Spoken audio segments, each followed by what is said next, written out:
caught me by complete surprise, and it was so big. I can't possibly begin to describe what it's like being, what it feels like to be in the grips of something that big. But I'll do my best. 1 minute I'm standing there, the next minute I'm leaning backwards like this. My feet are out more or less in front of me and they're popping. And I have this pain just shooting from my head to my feet like a bolt of electricity, but it's not stopping. It's like being constantly shocked or electrocuted.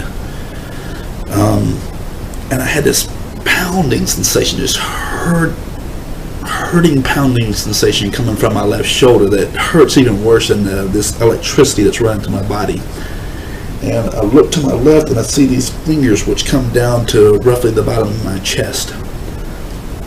And it was even hard to look over to the side because the depth of its hand was like this. The width of its hand was like this. I mean, it literally went from the side of my neck up to maybe past the end of my shoulder, the width of its hand. All I know is the fingers were very big. Each one was about this big around and roughly about this long. And this thing was crushing my left shoulder. And this thing had a hold of me, and I'm looking down at these fingers and I'm just thinking to myself, what is this that has a hold of me? And as I'm thinking this, I understand now, also in retrospect, that anything that you think in this place can be heard as if you had spoken it out loud.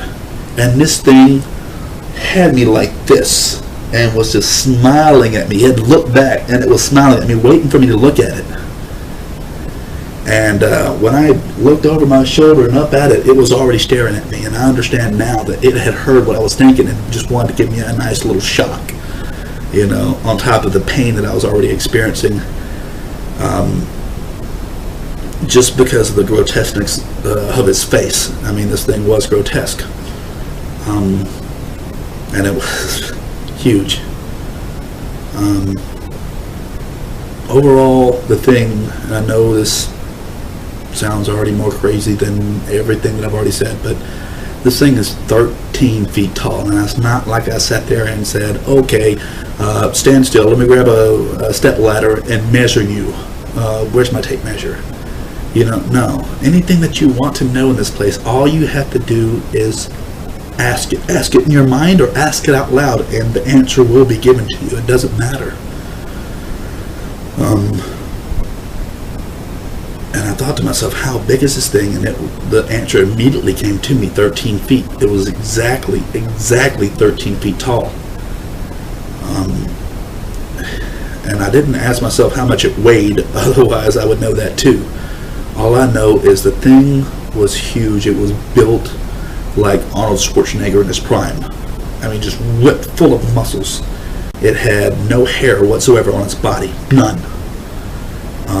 Like no hair up here, no mustache, no beard, no hair on the knuckles like I have. Just completely hairless.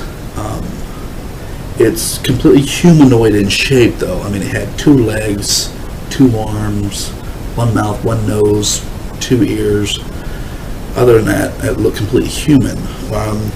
The differences was this, where our eyes are white. It was yellow, and where the iris of our eyes can be green or blue or brown, it was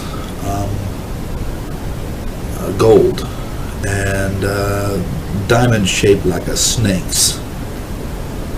It had, the only thing that looked really strange about its teeth was it had, where we have our canines, it had 2 tusks coming up out of its mouth like a boar, like a wild pig. It was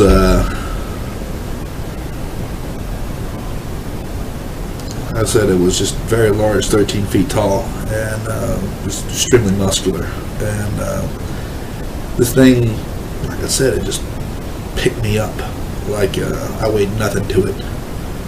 And it was taking me along for a ride. And but just I only looked at its face for, I would say, a second, and that's all that it took. Yeah, I was just, as a man, I'm not afraid of any other man on the face of this earth. I will fight anybody. I don't care how much bigger they are than me. But this thing, there was no fighting it. I mean, it was far too big. I mean, 13 feet tall versus 6 feet tall. I could stack another one of me on top of my head and still not be as tall as it. You know, and if I had to guess, I would say roughly about in between 3,000 and 4,000 pounds. I don't know for sure. I'm just guessing, but I would say that's a pretty fair estimate.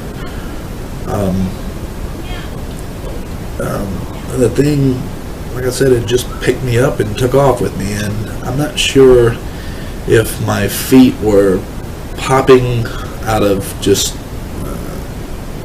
sheer pain, or if it was the speed at which we were moving. But this thing was running. It had me by one hand, by the shoulder. It had me by the shoulder with one hand, and it was moving at a very, very fast velocity. If I would guess, I would say probably at over 80 to 100 miles an hour. Just rough guess. It may have been faster than that, I don't know. But all I know is the thing was moving very, very fast. And had complete control. I mean, just there was nothing at all I could do to get away or anything like that. And I looked at its face for only a second, and it was enough to scare me. But anyway,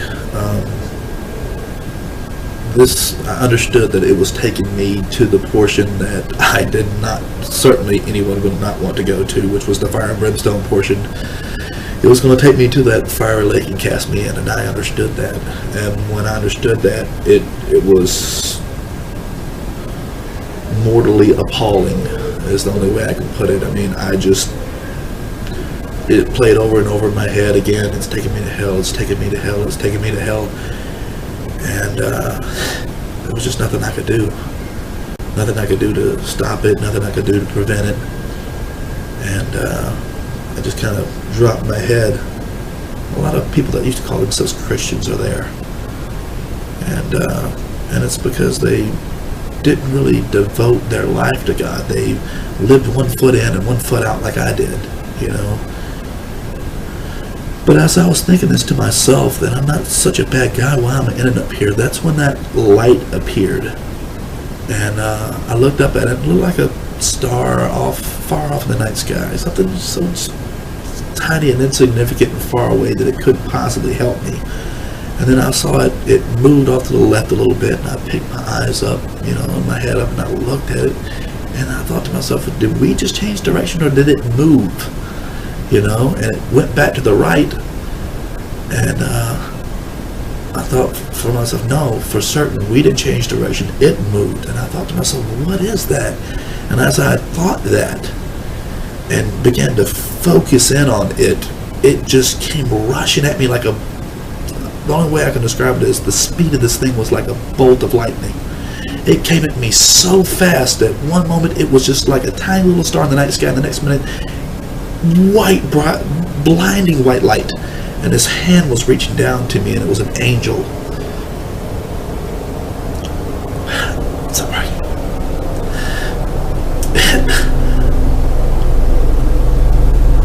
And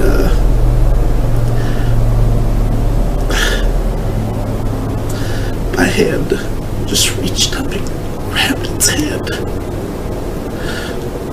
I was thinking to myself, I'm going to reach up there and grab his hand, and this hand is going to save me, because that's all that I saw was just a hand. But my hand knew what to do. It was like having a baseball thrown at your head. Somebody says heads up, and you just reach up and grab it. It's a reflex. My hand just reflects. And a reflex just jumped up and grabbed this angel's hand. And as soon as I touched its hand, we were all motionless and all standing back up on this ground that you can't see. And this beast, this demon, it still had me by the shoulder. It was kind of almost even leaned over a little bit to grab me by the shoulder. And I could instinctively, I knew to stand still, because if I had moved, I know that would have ripped my shoulder and my arm off at the same time and just beat me with it. I mean, the thing was just that massively strong. I knew within me, there was something telling me, don't move. And I'm just standing there, staring up, looking at this angel. And the angel itself, to describe it for you, was 9 feet 6 inches tall. It had brown wavy hair pushed to the back. It had an olive color skin. It wasn't really white, it wasn't really black, it was somewhere in between, but the light that was emanating from within it was so bright white that it almost practically overshadowed the color of its skin. You couldn't even really, you had to stare to see the color of its skin. And I keep saying it because it's an it. It's not really a he or a she. Although the body is shaped like a he, okay, it's shaped like a male. When you look at its face, the face is like the most handsome man that you've ever seen, blended in perfectly with the most beautiful woman that you've ever seen. I mean, when you look at this angel, you think to yourself, wow, he is beautiful. And I know that's some odd words to say. In the English vernacular, the male is known as handsome and the female is known as beautiful. But this angel was absolutely beautiful. There's no other words for it. And its eyes were blue, and when I mean blue, I mean perfect blue, like someone took a portion of the sky and put it in its eyes, or dipped a cup out of the ocean and poured it into its eye. There was no flaw in it, no flaw. Perfectly beautiful in all ways. Other than its face looking like the cross between a man and a woman, and I don't mean like, oh, is it Pat? No. I mean just beautiful. It was completely shaped like a man. You could see it's underneath its white robe. It had chest and it had strong arms. It had an Adam's apple. I mean, it was every bit shaped like a man, and a strong one. I mean, just strong, but not like overly ridiculous like this. It wasn't bodybuilder, it was more like fitness trainer strong. It wasn't like bodybuilder strong where it just had muscles popping out of everywhere it shouldn't have been, like this demon. But you could tell it was, this angel was there to fight. And he had on a white robe. It was cut down in a V in the front with gold lace. I guess, I don't even know what to call it, like embroidered gold around the edges of its collar, and not lace, but embroidered gold. And the sleeves came just below the elbows, and this robe was kind of like a white Roman tunic robe. I guess that would be the best way of putting it. And it came just below its knees, so its knees and its elbows were covered. And I was just so blown away by the beauty of it that I didn't even really check to see if it had any shoes on or not. I don't really remember. All I know is it was big. Not as quite as big as the demon, but big enough. And I'm looking up at it, and I'm just blown away by its brightness and its beauty. And at the same time, I'm just frozen in place, because I know that if I move this thing, it's going to rip my shoulder off and just beat me with my arm.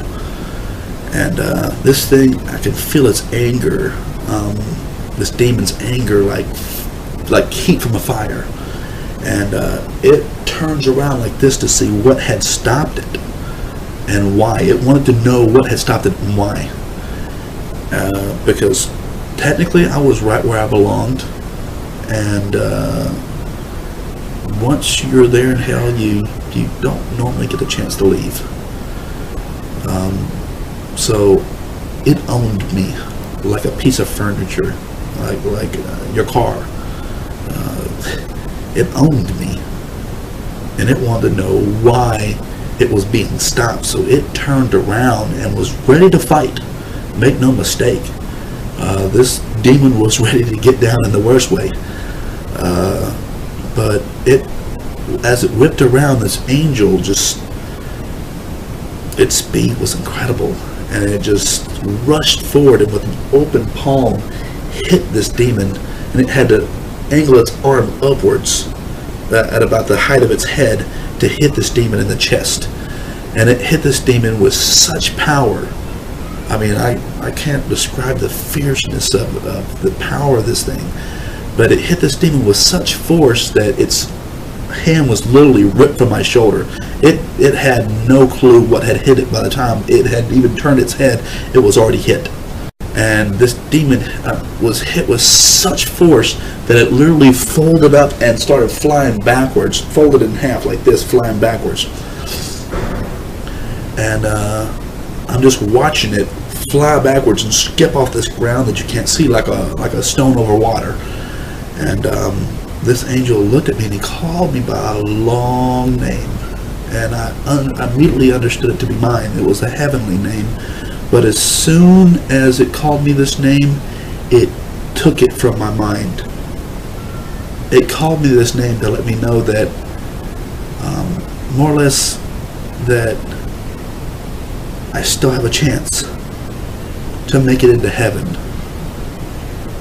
You know, like, I have a heavenly name. I squandered it. I wasted it.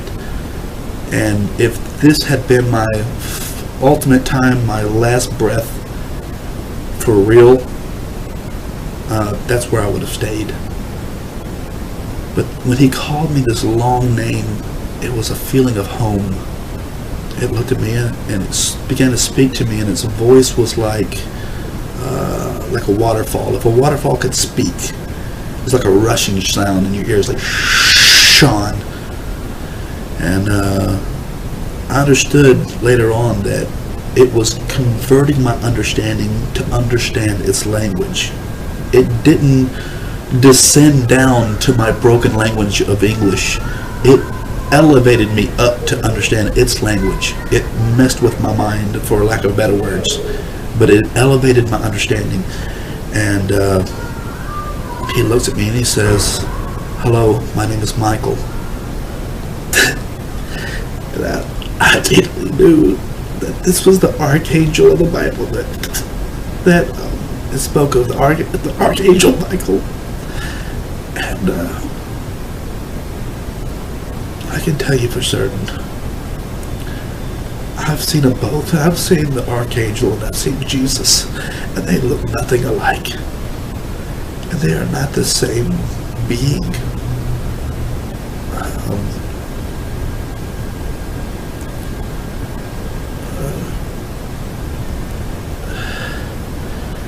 But anyway, he said, he began to speak to me, but I got distracted by this demon that had gotten back up and was coming back after me. It was coming back to get me.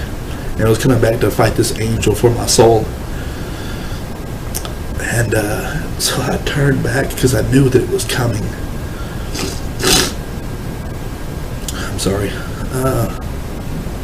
So it was, this angel was still talking to me, so I wasn't really listening to it. I was too focused in on this thing, and it was getting bigger. It was running back after me, and it was getting faster, and it was getting bigger, so it was coming back after me, you know, from this great distance that this angel hit it. And so I looked back at him like, whatever you got to say, please just hurry up and say it, and if you can get me out of here, please get me out of here. You know, and this is what I was literally thinking. You know, and he just looked at me and he gave me a saddened look, and he looked at me and he just goes, "Your time has not yet come. It's time for you to go." And he points his finger, and when I stepped in that direction, my soul immediately went back to my body. Just as fast as I had appeared in this place, I left this place, and I was back in my body.